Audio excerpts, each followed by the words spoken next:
வாழ்வளிக்கும் தேவன் நம் வல்ல ஆண்டவராக இயேசு கிறிஸ்துவின் இனிய நாமத்தில் அதிகாலை வேளையில் கத்தருடையத்தோடு கூட உங்களை சந்திப்பதில் தான் பேரானந்தம் கொள்கிறேன்.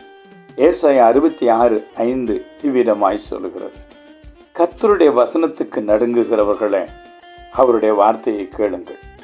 என் நாமத்தின் நிமித்தம் உங்களை பகைத்து உங்களை அப்புறப்படுத்துகிற உங்கள் சகோதரர் கர்த்தர் மகிமைப்படுவாராக என்கிறார்களே, அவர் உங்களுக்கு சந்தோஷம் உண்டாகும்படி காணப்படுவார், அவர்களோ வெட்கப்படுவார்கள். ஆம், அன்பு தேவனுடைய பிள்ளைகளே, நீங்கள் வசனத்துக்கு அஞ்சி நடுங்குகிறவர்கள், நீங்கள் கர்த்தருடைய வார்த்தையை கேட்கிறவர்கள். ஆகவே உங்களை பகைத்து உங்களை விலக்குகிற எல்லாரும் ஆச்சரியப்படத்தக்கதாய் உங்களுக்கு சந்தோஷம் உண்டாகும்படியாக தேவன் காணப்படுவார்.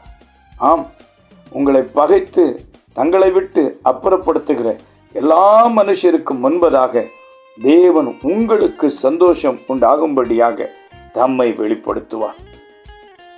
அவர்கள் எல்லாம் வெட்கப்பட்டு போயிடுவாங்க. எப்பொழுது பார்த்தாலும் கர்த்தருடைய வசனம், எப்பொழுது பார்த்தாலும் கர்த்தருடைய வார்த்தை என்று நீங்கள் நம்பிக்கொண்டிருப்பதை பரியாசம் செய்கிற, ஏளனம் செய்கிற உங்கள் சகோதரர்கள், அவர்கள் யாராயிருந்தாலும் சரி, அவர்கள் வெட்கப்பட்டு போவார்கள். தேவனோ உங்களுக்கு சந்தோஷம் உண்டாகும்படியாக காணப்படுவார். நீங்கள் அவரை காண்பீர்கள். நீங்கள் வசனத்துக்கு அஞ்சி வாழ்கிறீர்கள் அல்லவா? தேவ வசனத்துக்கு பயந்து நடுங்கி ஜீவிக்கிறீர்கள் அல்லவா?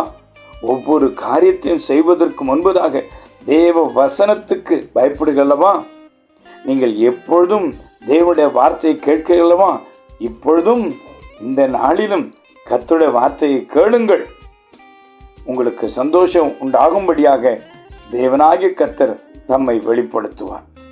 உங்கள் மனதிற்கு சந்தோஷம் உண்டாகும்படியா உங்களை பார்த்து பரியாசமாய் எண்ணுகிற அவர்கள் வெட்கப்பட்டு போவார்கள்.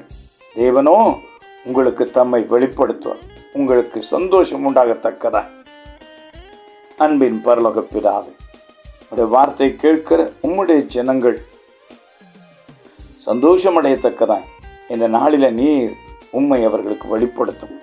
அவர்கள் சத்துருக்களுக்கு முன்பதாக நீர் உம்முடைய பிள்ளைகளை காண்கிற தேவன் என்று அவர்கள் அறிந்து வெட்கப்படத்தக்கதாக உம்மை வெளிப்படுத்தும்.